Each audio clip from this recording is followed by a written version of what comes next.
Hello, nail slayers. How y'all doing? I figured I would take the rare opportunity when I actually have some makeup on to just go live and talk to you guys about 5 things that you guys can start doing now to improve your business short term and really long term. And these are things that we have talked about before, but I am going to put them all in one shot out there. I know that most of you are probably asleep, or if you're not asleep right now, out having lives on a Saturday night, but I wanted to do it while I had the opportunity to really go and do it. So the first thing I want to tell you guys, and I try to tell everybody, and I'm really blunt, so the only way to say it is that this business does not work unless you do. Bottom line, no business will ever work unless you do. You have to put in some work. Just like any other business, you have to go out, have some goals, have, tasks written down, and you have to work at your business. You can't just slap a post up once a week, hey, come buy my nails, and expect people to just come flocking to buy. Yes, once people try them or get wind of them or give them a shot, the nails really do sell themselves, and they're a really consumable product, but you have to put in the legwork to get the nails on the fingers and, get loyal customers and retain those customers. So you have to get up every day ready to put some work into your business, whatever that may be, okay? So the first thing I want to talk about that you can start doing right now to improve your business is attraction marketing. This attraction marketing. And I feel like when a lot of people to feel really overwhelmed, because it sounds like, at least to me, this big fancy scary word. What is attraction marketing? I've never done attraction marketing before. I don't know what that is. That sounds intimidating. It's really not. So attraction marketing, boiled down and put in a less scary term, is really putting yourself out there and letting your vibe attract your tribe. And once you attract that tribe, you can't hear my daughter, should be sleeping, but she's like singing or something to herself in the other room, and it just caught me off guard. I'm sorry, it had been silent in there for a little bit. Apparently she's not sleeping right now. But I mean, the saying your vibe attracts your tribe is 100% true.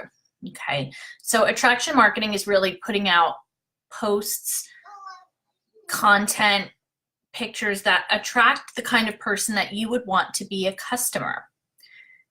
Who do you want your customer base to be? Sit down and take a few minutes to write out who your customer base would be for Color Street. Okay, who would your customer base be? Anybody that has fingernails, obviously. What is the demographic? There is no set demographic for nails. You can wear these your entire life. Obviously, you're going to be targeting people that are 18 and over because they do need to purchase with a credit card. But really sit down and boil out who your market would be. Who do you have in your inner circle? Do you hang out mostly with busy moms? Do you spend time in an office setting where people are really busy and don't necessarily have time for a manicure?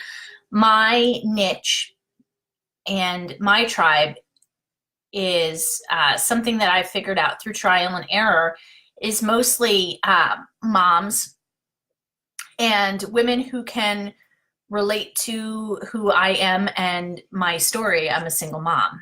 Okay. I spend a lot of time when I'm looking at social media. I go out and do a lot of posts, and I kind of accidentally stumbled upon it. I talk about my daughter a lot and the things that we do and the things that I struggle with as a single mom. And I'm really with Aria 24/7 because the other half does not have her overnight or anything like that. Okay, so that's kind of what I use to attract people. People are attracted to my story. Okay, and I keep it real, and I try to be generous and giving where I can, and that has garnered me a following, so to speak, and customers. So the first thing to attraction marketing is you want your social media to be pretty. So what you can do right now is you can go and you can clean up those Facebook profiles. I have looked at a lot of Facebook profiles recently. I did that post where I was looking for those blurbs that I could use for the prospective stylist group. And when I started going into different profiles looking for photos to use for the graphics, some of y'all need to clean up your profiles. If you want me to take a look at your Facebook profile, please let me know. You're cleaning up your Facebook profile. What does that entail? You are going to want to look at your cover photo. Your cover photo should be a semi-professional photo. It can be a selfie, but you don't want it to be, you are running a business, and everything you do is going to be reflective on that. Just like they say employers look at Facebook profiles and social media now before they hire people. Think about it this way. Would you want your prospective boss to log into your Facebook profile and see a profile picture of you in a low-cut top with bunny ears from Snapchat? I'm just making things up. I don't think anybody had anything like that. So, but no is the answer. So your Facebook profile picture should be a picture that you like, that shows you, not your cat, not your dog, not your favorite football team. It should be a photo of you, and it should be a photo that you like, obviously, but without any Snapchat bunny ear filters or anything like that, okay? Something clear. And you want to take that Facebook profile picture and utilize that picture across all your social media platforms, so that if somebody is looking at my Facebook profile and they're searching Instagram and I come up as somebody that they may know, they're going to say, wow, I recognize that photo from Facebook. That is Jenn Whitmore. Okay, so you want to have that continuity from social media platform to social media platform. So if you change your cover photo on one, change it all the way across the board on your Instagram, your Twitter, your whatever you have, okay? You want to also make sure that your posts are attracting the type of people that you want them to attract. And you also want to keep your social media posts somewhat neutral, meaning stay away from kind of triggery, hot button topics. Trump, I see it all the time. I don't care if you love Donald Trump or you hate Donald Trump. What do you not talk about with people? I was always raised, you don't talk politics and religion with people. So if you have posts that are promoting those hot button topics, get rid of them, hide them. There's a little arrow button, you can click it and you can click hide this post. Facebook does not like it when you delete posts, so hide it from your timeline. Try not to post a lot of that stuff. Try to make sure your social media content is original content. What happens when people share something? If you look at my Facebook profile, not that I do everything right, okay, but you'll see that rarely is there something that I have shared from another website to my page. Why is that? Because what happens is if there's an article or something that I have shared that people are interested in, what they're going to do is they're going to see me. They're not going to look through my profile. They're going to see that link, and they're going to click that link. And they're going to end up kind of attached to somebody else, and they'll go down this kind of click rabbit hole, and they forgot they were looking at me.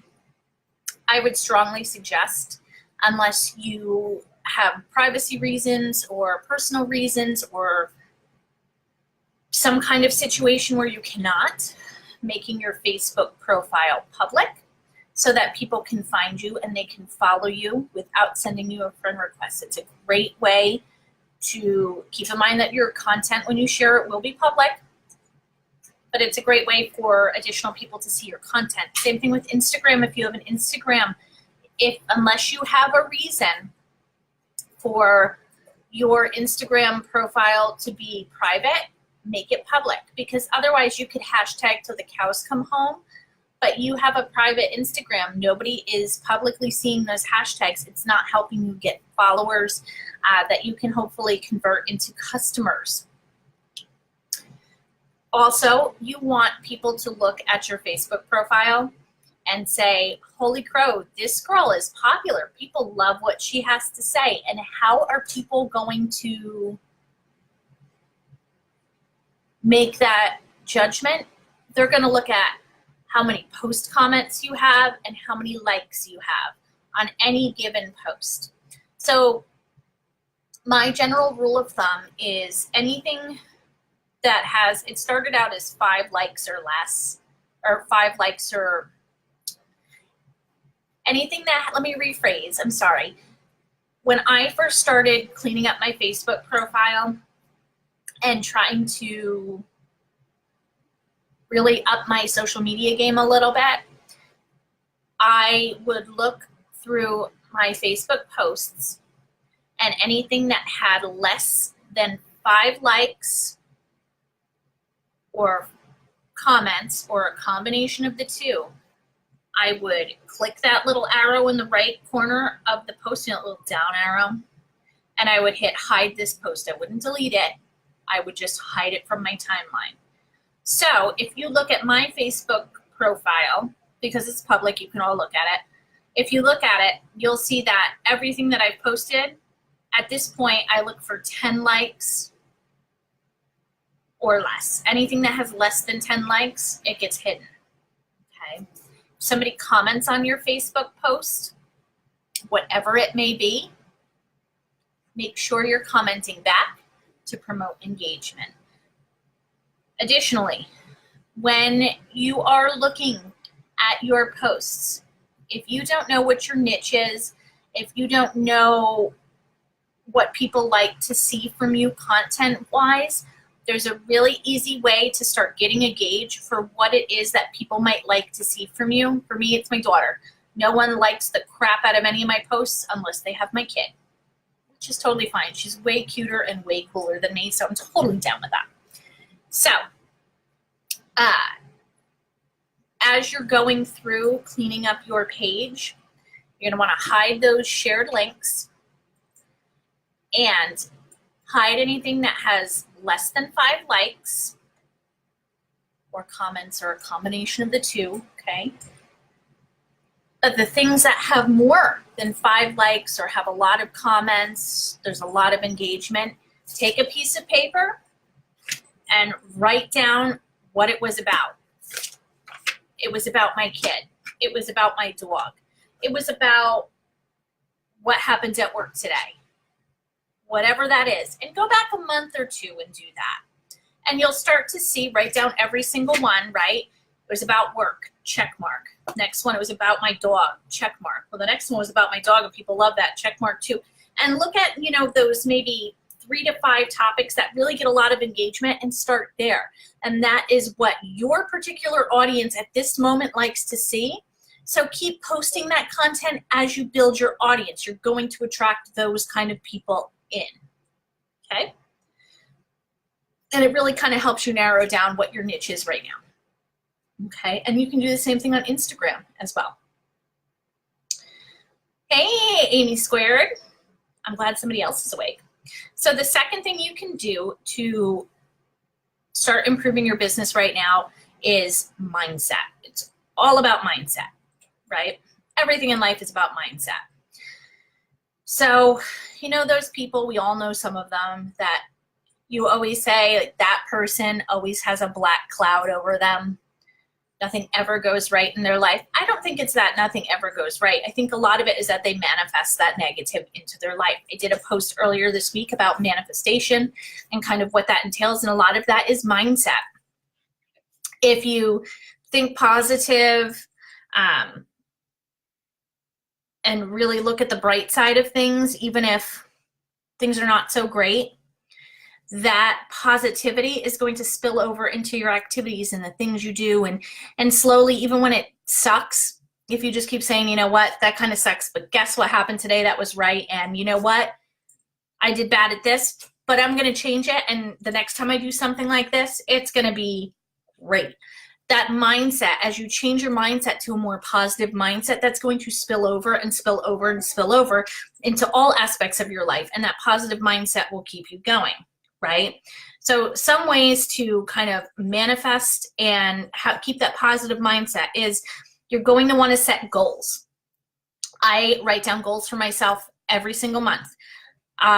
Once the clock ticks over to March, I will write down 3 to 5 goals for that particular month.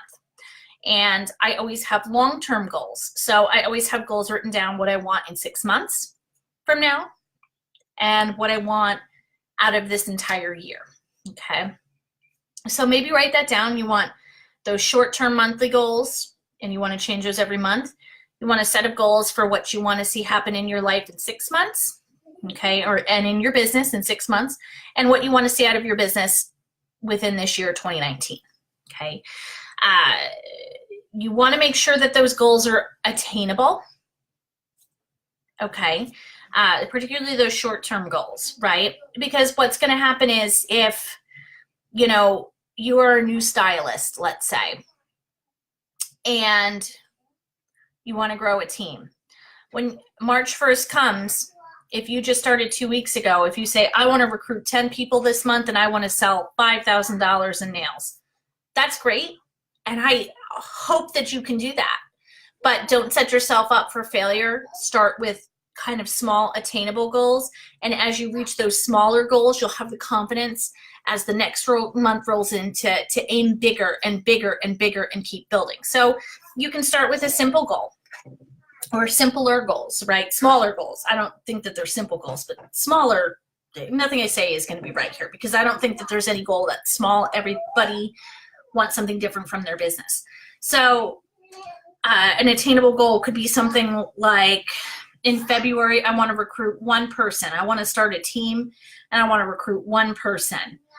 And I want to make sure I pass out at least 1 sample to a stranger every single day, right? Because the more samples you pass out, the more nails you're getting on the fingers, and the more you're slowly working towards building that customer base, your network, okay? So make sure you have goals. Make sure you also have some long-term dreams, right? That's why you see a lot of people who do vision boards or they do vision board parties. You can make a vision board on Pinterest, or you can make one that's your computer background. You don't necessarily have to print something out, right? But it's things that you want to see out of your business long-term. What are your dreams? A big house, a big car, a big, a college savings for the kids, whatever it is. So, you've made these lists, these short-term kind of monthly attainable goals, the 6-month goals, the longer-term year goals, and then you've made a dream board, a vision board. Make sure that you have all of these things where you see them regularly. Because the more you see something, the more it becomes kind of ingrained in your brain, and whether consciously or even subconsciously, you're going to start working towards those because you see them every day, okay? I had a list, I don't know, I think it's in here somewhere, I'm not going to dig for it, of goals for 2018. I had them on a mirror. I saw them every single day. It was in front of the mirror. I have a big wall in front of my bed, and there's like a mirror that I do my hair by. It's a huge mirror. And I tucked it in the corner there. So every day when I walked by, I saw those goals. My short-term goals, Post-it right on my computer, literally right in front of me every single day. Background on my computer is a vision board that I collage together on an app. So always having those kind of in front of you, it makes you more cognizant of them, and it makes you more inclined to actually hit them, okay? Make sure that, again, you always stay positive. If something's, sometimes things suck. They do, okay? Not everybody can be Susie Sunshine every single day. But, if you try something and it doesn't go well, you have a party and you try a new format and it's a disaster. Don't give up. Say, you know what, that party didn't go well. I wonder why. Is it maybe I could prep my hostesses better? Maybe the hostess wasn't engaged enough. Maybe it was no fault of my own, or maybe my posts weren't engaging enough. And, you know, let that kind of spawn your thought process. If you fail once, try something different the next time, but stay positive. You know what? That one didn't go so well, but the next one's going to go even better because I probably could have prepped her a little bit better. Or, you know, I'm going to add some different posts in, maybe on a couple different topics, and maybe that'll get people talking more and more people will see the party, they'll come and buy. Okay? So instead of, you know, oh, I haven't sold anything today, or I haven't sold anything in a few days, take a look at, instead of saying, oh, I can't do this, it's impossible, I can't sell this. You can, and it's sellable. Maybe we just need to figure out a different way to go about it. And if you guys are ever struggling with something like that, let me know. Let me help you come up with ideas. You can always email me or PM me or whatever makes you happy, okay? And I'll help you out with that. And always, always, always remember that when you get no's, do you want to host a party? Do you want to host a party? No, no, no. The more no's you get means you're going to get more yeses. You're always going to get more no's than yeses. I don't care what you're selling, what you're doing. I used to do property management before this, leasing apartments. And do you know how many no's you would get to an apartment before you would get to a yes? That didn't stop me from following up, because if I got 6 no's, that just meant that maybe number 7 was going to be the yes, because it's a numbers game and it's an odds game, okay? And I've already gone way longer than I thought I would talking about this. So let me just skip forward. The next thing I want to talk about is consistency. This is what you can start doing right now to improve your business. And I know a lot of you I've seen who have struggled just by upping your consistency. Your business and your sales have gone up. Consistency, consistency, consistency. I will say the word consistency till I'm blue in the face. There is no magic to what I do. There is no magic to what any of us does that you can't do as well. And a lot of it really stems as well from consistency. You want to make sure you are consistently posting on your social media 2 to 3 times a day, varying up those posts. If you guys are not sure what to post, again, if you look in the announcements at the top of this page and scroll down a little bit, there is the sample posting schedule that I created for you guys to give you guys an idea of what to post when, if you're stuck. And there's also a key guide on there as well for what each different type of post is. Utilize that. Okay, utilize the resources around you. I realize that it's hard some days. We get busy. We have things going on with our families. We have jobs. We have whatever. Sometimes it gets difficult to post in real time 2 to 3 times a day. Use the resources that are available to you. And the best part, free. Facebook Scheduler is your friend. When you go to post, right next to the post button, there's that little archaic looking clock. It's a clock. It is archaic. Click that and you can pre-schedule your posts. I pre-schedule at least a day ahead every single day. Sometimes I schedule a week ahead. I am going on the Color Street cruise in a couple weeks. I will be gone for 5 days. I will have internet on the ship, but guess what? I'm going to be having fun. I don't want to be thinking about it. So I am going to schedule out that entire week's worth of posts so I don't have to worry about it. 2 posts a day. And guess what? If I get a chance, I will do a live post. This is what I'm doing. I'm on this ship because of Color Street, right? So use things like that. If you don't want to use Facebook Scheduler, I prefer it. It has worked out great for me. Why do I prefer it? Because when it posts, it doesn't say that it's posting via a scheduler. So it looks like I'm actually posting in real time on the page. I'm so dedicated, but really I scheduled this a day and a half prior. That's why I like it. A lot of people use the app or the program SynthShare. Hey, Karen. Welcome to the team, Karen. Hello. I use the app. Oh, I'm sorry. A lot of people use the app or the program SynthShare. I have used it in the past. What I don't like about it is that when you utilize it, there are a lot of amazing features to it. But when it posts to your group, at the top next to your name, it will say via SynthShare. So everyone can see that it's a pre-scheduled post. I don't personally like that. I like people to be under the illusion that I'm here and I'm posting real time when really I am out bowling with my daughter. Okay, that's actually what I was doing today. Every post that happened in my page today and yesterday and the day before, they're usually all pre-scheduled. Okay. Next, other thing with consistency, make sure you are consistently following up with people. Carve a half an hour out of your day once a week to shoot a message or an email to anybody who has requested a sample. Make sure they got them. Ask if they've had a chance to try it, if they have any questions. Make sure you're following up with people who might want to do parties, people who have purchased, make sure they got their sets. I also send handwritten thank yous to everybody who has purchased a set. They take me no time at all. Why? They're over there as well. Because I literally write a generic message that says, you know, basically, hey, thank you for your purchase. I hope you love your new nails. Thank you so much for your support. Love, Jen. I address the return address. So literally all I have to do when I send a thank you is shoot in a business card.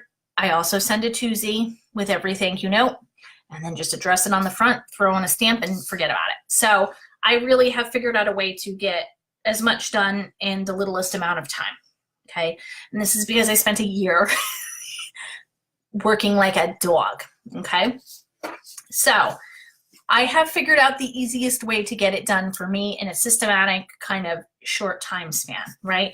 Which is really what we want. We all want to work smarter, not harder, and have that full-time income, really doing these kind of part-time hours with this as a side hustle, whatever you expect out of it. Okay. The next thing you can start doing right now to improve your business is training. Training. There are so many resources out there, guys. Use those resources. I know it feels like there are 9 million team pages, and there are, unfortunately. I am only in a handful of them at this point because there was too many, right? So you will find here in the file section a whole bunch of files. We have the YouTube channel and all that noted right in the pin post. Take a look at it. Take advantage of that training. You also have Team Nailed It, which is run by Kelly France. She's one of our presidential, if you're new, one of our presidential circle members. She does trainings on a weekly basis where she usually has somebody on her that's direct to her go ahead and speak on a particular topic. Take a look at those trainings, watch them. They're always available in replay mode, and that's on Team Nailed It. You have the Sister Suite where they go live and talk about things. And then I personally am a really, really big fan of the Rainmakers page, and that is run by Kelly, holy moly. I was gonna say Kelly Rogers. It's run by Tracy Rogers, and Tracy Rogers is the only, I believe, Ruby National Executive. She is the highest level of the company. She is very no nonsense. She keeps it real. She has done direct sales before. She has made mistakes and has grown from them, and she really does amazing trainings. And she also has a password protected website where we can go as a part of that larger umbrella and find those specified trainings and videos. A lot of times, because of her position, and she has access to a lot of people who specialize in network marketing training, and she'll have them come and do some guest speaking. If you guys are not a part of the Rainmakers page and you would like to be and would like the ad, please let me know and I will get you added to that. Also, make sure you're doing personal development as well. Okay, it's all part of training. So personal development books. I mean, it can be anything from, people love Rachel Hollis and Girl Wash Your Face.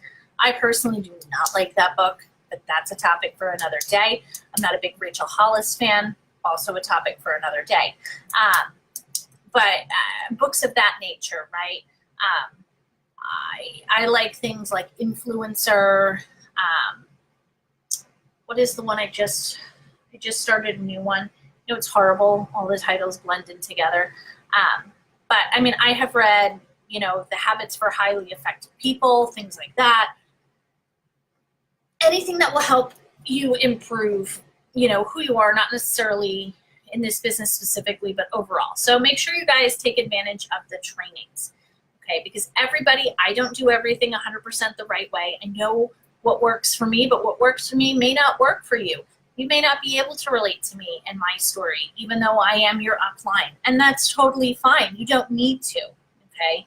I'm here for you if you need me. But if I'm not the person you can relate to most, if you relate more to Tracy Rogers and her trainings, or you relate more to Kelly and her trainings, or Leah and Lindsay and her trainings, or, you know, you like this particular person who does specialized social media training and you pay for it. I don't care who you like that you find that you can relate to.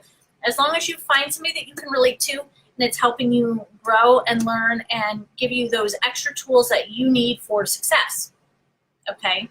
Like I said, it doesn't all have to be me. And the last thing that I think will really, really help you, and everybody should have, is a list. A list of what, you may ask? A list of names, a list of people. I get a separate notebook. I like big notebooks like this. This is just happens to be my task notebook. I always have a task notebook, and I keep them too, like a weirdo. But I'll write different things down for the team, or things that I'm working on, or things that I need to send out. But I also have a separate one that has names in it, okay? And it is, people will call it the Frank list, where when you're first starting out, it kind of is your Frank list. So it's friends, relatives, acquaintances, basically like neighbors, relatives, whatever, okay? But it's people that you know, that you have some kind of connection to, okay? People that you know in real life that you have spoken to, at least a paragraph or two. Write all those names down. Make a list of 200 names. Believe it or not, it's doable. Look at how many Facebook friends you have. You know those people. You have touched them at some point in real life. You have had a conversation with them, okay? Small though it may be. Write down everyone you can think of, from, you know, great uncle, great Aunt Jean. I was going to say great Uncle Joe, but that's not helpful with fingernails. I mean, great Uncle Joe could be into Color Street, and that's totally cool too. I welcome that. But like, you know, great Aunt Gina, all the way down to, you know, Mindy at the market, who friend requested me on Facebook because I go and get my eggs from her every Wednesday at 1. You're going to write down that list. It should take you about 48 hours to make a list of 200 people. That's literally what it takes the average person. Okay.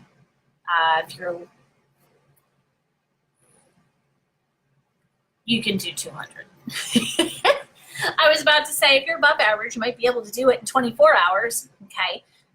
But it should take you about 48 hours to make that list, right? So just start writing out a list of names. Take that little notebook or piece of paper, throw it in your purse when you're driving in the car and you think, oh, I forgot about Sarah. When you stop your car, before it slips your mind, pull out that notebook, write down her name. And then you're going to take that list, and that is going to be the initial list you start working off of as a new stylist, right? And that is the list of, or if you've been here for a while and you need to kind of freshen up your game and you never made a list, you're going to make that list. And then from there, you're going to reach out to people. I don't care if you text them. If you pick up the phone and call them, you get bonus points from me. Email them, whatever the case may be, and just be like, hey, Sarah, you know, I know we haven't talked a lot lately, but I have this great product. I want to share it with you. I have samples. They're totally free. There's no obligation. What's your address? I'm going to mail one out to you tomorrow because I think you need to try this. Better yet, I know you need to try this. Okay, I'm not asking for her address. I'm saying, what's your address? I'm gonna send it to you, okay? And usually when you're really direct about it and you're really confident, that's gonna help. Now you can write down, sent a sample. I messaged her, I write notes like PM or whatever, or text or however I sent my message, the date. And then if I send a sample, I'll write, SS for me means sample sent, okay? It makes sense to me. So sample sent, 218. And then I'll keep working off that list. I'll go back in a week and I'll say, oh, I hope she got her sample. I sent it out. Let me just check in with her. Hey, Sarah, just wanted to make sure you got the sample, okay? And that's kind of how it starts, right? And hopefully Sarah tries the sample relatively quickly, loves it, asks where she can order, and then from there you take it from there, right? Karen, I'm gonna reach out to Karen. Karen tried a sample, she loved it, she ordered a set. I'm gonna reach out to her now that she's had that set. Hey Karen, did you get a chance to try on your set? Yeah, I loved my set. Did you know that you can get some of the sets for free if you want to host a party with me? You really don't have to do much. I'm gonna set it all up for you. We can do it online, we can do it in person, and all you have to do is just invite some of your friends. I'm gonna pass out free samples to all of them, just like I did with you. And if they love it as much as you do, they're gonna buy it and you're gonna get the stuff for free. Well, that sounds cool. Great. I have February 20th open. Are you available that day to do an online party?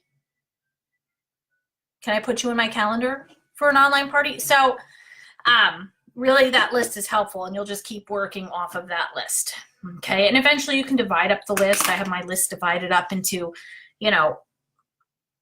customers, sample requesters, and stylists, people who are potential stylists, and then people who join the team, right? So I'm consistently moving names around in my little notebook and adding them to different lists. And as more people host parties, I have more people to add to that list, so that 200 people will grow into 300 and 400 and 500. And that's how you continue to prospect and prospect and prospect. And you're always going to have that stream of income coming in. There's always going to be somebody new hosting a party, buying the product, so on and so forth. You'll have this continuous cycle after you've been doing it for a while where there's always money coming in, okay? There's always something going on. So that is all I have for you tonight. I went about 20 minutes over what I was hoping, but hopefully this helps some of you. And if you guys are watching this on a replay, just hashtag it replay, and I will talk to you all later. I hope you guys have a wonderful, wonderful evening.